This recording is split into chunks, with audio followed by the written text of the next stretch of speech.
Hello, my name is Brink, and welcome to my No Bullshit Beginner Tank Guide series. In this series I will break down all tank classes and discuss all the essentials, like stats, rotations, cooldowns and talents without unnecessary details. Today we're diving into the Protection Paladin. Let it be known that my gameplay is mainly focused on Mythic Plus. I will show off a few talent builds that are used in raiding. The Templar's hero talents are by far the most popular choice, dominating both Mythic Plus and raid content. That's why I'll be focusing on these talents in this video. As you see on the screen, they're substantially more favored than the Lightsmith talents. As of today, Blizzard has not made any changes to address this for Season 2. So, when the Lightsmith does become more viable, I will make a separate video on these talents. So let's kick off with the essential stats for Protection Paladins.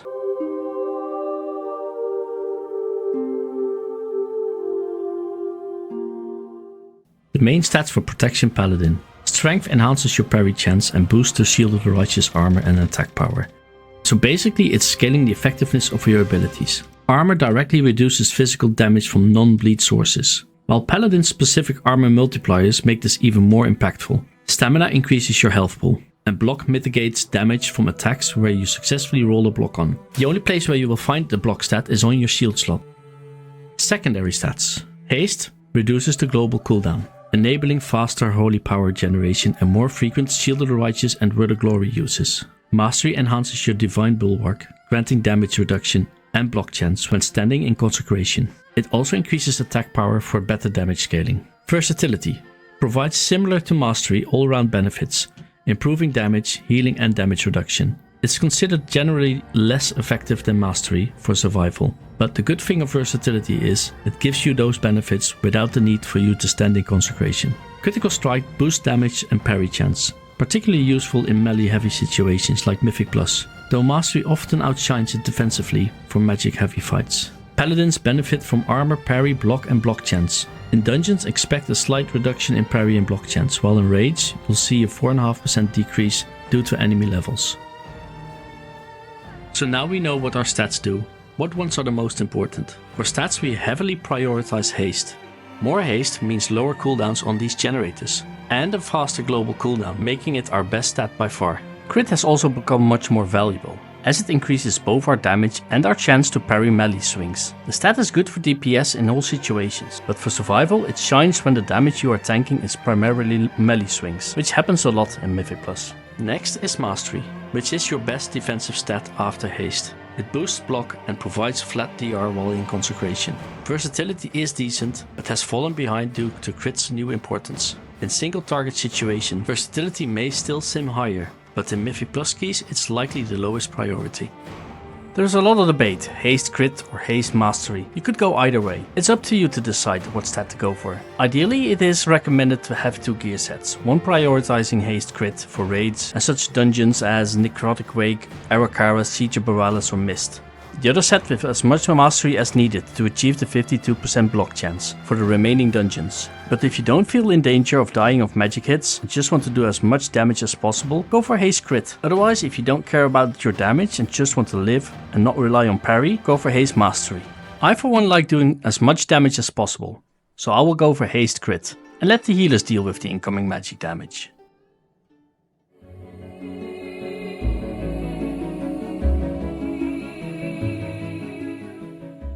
Let's have a look at the new tier set in Season 2. So here's the new Paladin tier set. I mean, wow. It's got a little bit of everything. Gold, fire, lions. It's like someone thought, what if we made a holy warrior look like they walked straight into a molten art gallery? The shoulder lions are a bold choice, definitely intimidating. But also, are they supposed to roar? Or are they just permanent grumpy? Either way, they definitely add some flair. Honestly, I don't know if I'm tanking mobs or leading a medieval fashion show. But hey, at least nobody's gonna confuse me for a priest in this thing, right? Thank the Titans, they did a better job on the tier set bonus on paper. Let's see what it says. The 2 set bonus.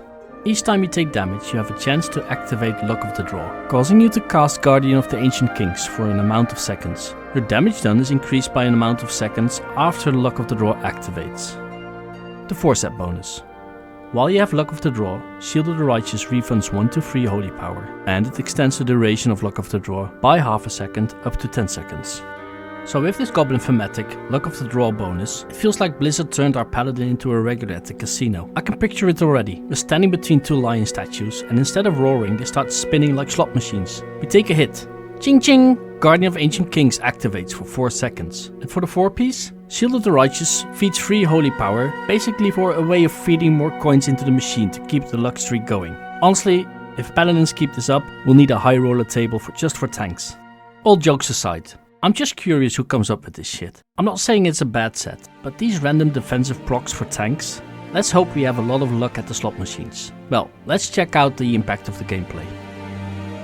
Shield of the Righteous slams enemies in front of you with your shield, causing holy damage, and increasing your armor for 4.5 seconds. This ability normally costs you free holy power. So while your luck of the draw is active, you'll need free holy power to use the ability Shield of the Righteous. After using it, you'll get refunded 1 to 3 holy power. If you get free, you can use Shield of the Righteous again to increase your armor duration, helping out a lot with doing damage and incoming damage, providing you with a higher uptime of your armor. This combined with your 2 set, where your Guardian of Ancient Kings randomly procs, providing you with a damage reduction of 50%, I must admit, it looks pretty strong on paper, depending on how often this proc occurs of course.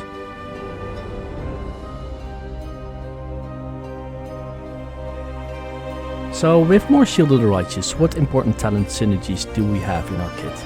Bulwark of the Righteous Fury. Avenger's Shield increases the damage of your next Shield of the Righteous by 20% for each target hit with a maximum of 5. Also the talent Readout.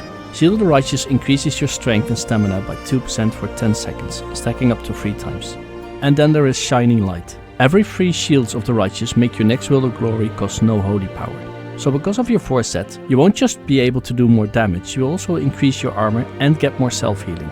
This is a popular theme from Blizzard on how to build up tanks, providing more defensive utilities just by doing more damage. You see this very well in the Demon Hunter, and Blizzard is implementing this strategy more and more on other tank classes. And when it's executed well, it provides, in my opinion, fun gameplay, and it makes strong tanks for that season.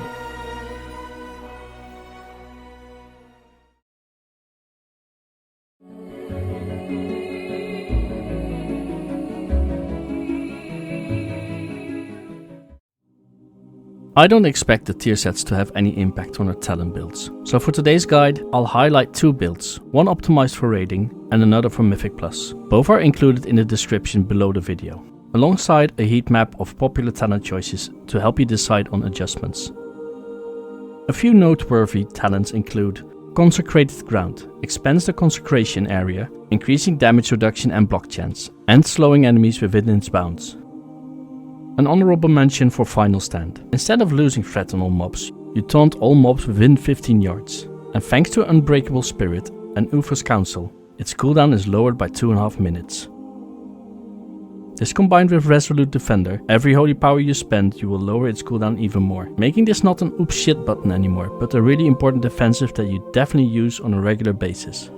A few more standout talents are Divine Resonance. After casting Divine Toll, you instantly cast Avenger's Shield every 5 seconds for 15 seconds. Bulwark of the Righteous Fury. Avenger's Shield increases the damage of your next Shield of the Righteous by 20% for each target hit by Avenger's Shield, stacking up to 5 times and increasing its radius by 6 yards, making it a must-have for higher AoE threat in Mythic Plus.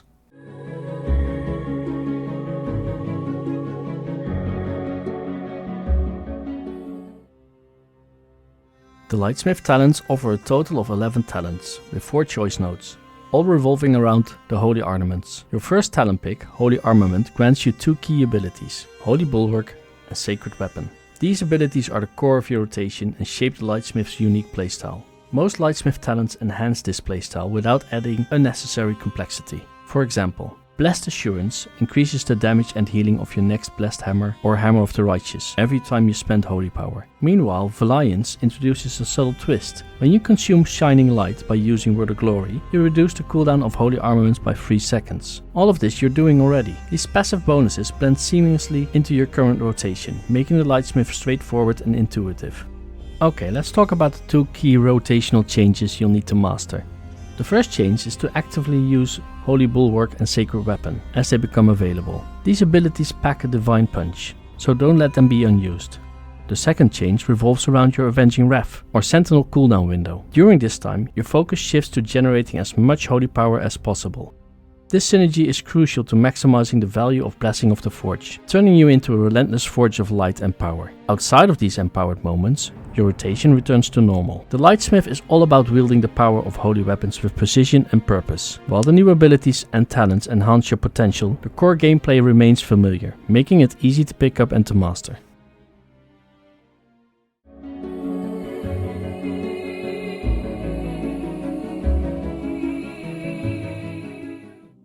Let's talk about these hero talent buffs and how to use them most effectively. First, start every dungeon with Holy Bulwark. Shield yourself or a teammate that can use this addition to their survivability. This gives you a safety net before starting the key. Then, hold off on Sacred Weapon until you're about to pop wings. Overlap them for maximum damage. If you time it right, your Reckoning of the Forge talent will make your Shielded Righteous hit harder. When using Sacred Weapon with wings, activate the next Sacred Weapon 5 seconds before the first one ends. This extends the buff for the full 25 seconds. Never let Sacred Weapon fall off during wings, it's a big damage loss. Use Holy Bulwark in downtime when possible, but don't hesitate to use it in combat to stay alive. Surviving is more important than maximizing DPS. For boss burn phases, you can bend the rules if you want. Dumping everything for damage here is totally fine. If you get a random Sacred Weapon proc while wings is up, use it or save it, depending on the situation. Overlapping is always best, but don't hold the charge for too long. A common mistake is activating Sacred Weapon at the very start of a dungeon before wings. Don't do this, you'll lose uptime, and it messes with the synergy. Be patient, time it right, and you'll maximize the potential of these buffs.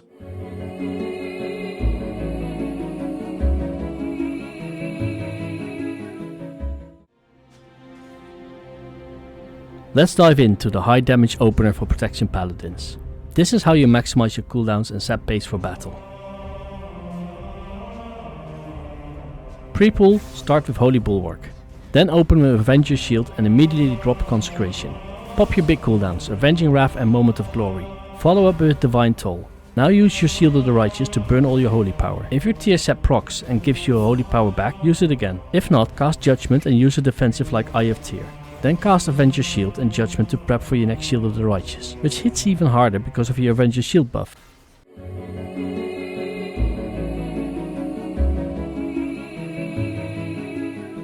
Now the multi-target rotation without big cooldowns. First and foremost, Consecration. Keep it on the ground and make sure you're standing in it. After that, hit Divine Toll. It's the perfect ability to pull all the mobs around you. Next, prioritize Shield of the Righteous to gain some armor and more threat and dump your holy power. Now use your Eye of Tyr to do some damage and get 25% damage reduction. Next, we want to build up holy powers again by using Judgment, then Avatar, then Avenger's Shield, hit Hammer of Wrath if it's available, and use Blessed Hammer to help reset your cooldown on Avenger's Shield. All these provide holy power, so you can use your Shield of the Righteous again when you're full on holy power.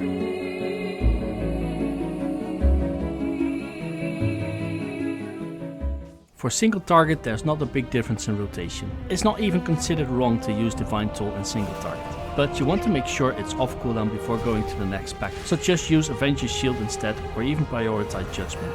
Weave in your Holy Bulwarks if you have 2 stacks of Holy Armaments. By this time you probably should be dropping Consecration again. Keeping your ground sacred and holy power flowing is key to sustaining yourself.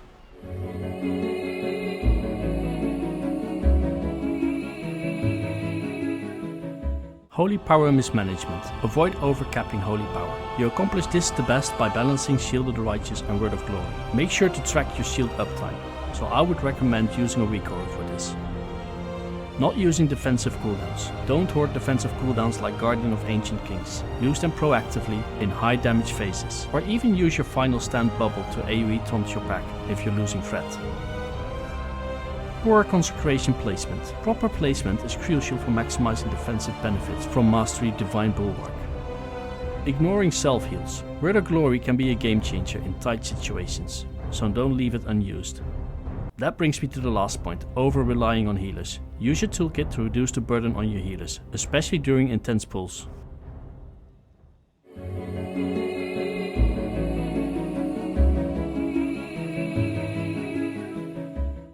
If you're looking to upgrade your default UI to a sleek advanced Elf UI setup, I've got you covered. Check the Patreon link below this video, where you can download my Elf UI profile for free. Simply import it and you'll be up and running with a clean professional interface in minutes.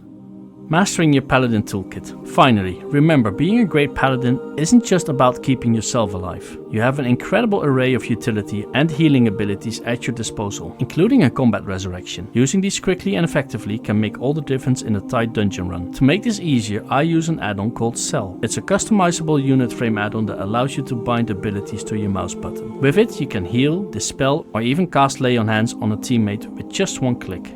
As you can see on screen, setting it up is straightforward. No complex configurations required. I hope this guide was helpful. If you enjoyed it, don't forget to like and subscribe. Good luck and may the light guide your way in the dungeons ahead. See you in the next video. Brinks out.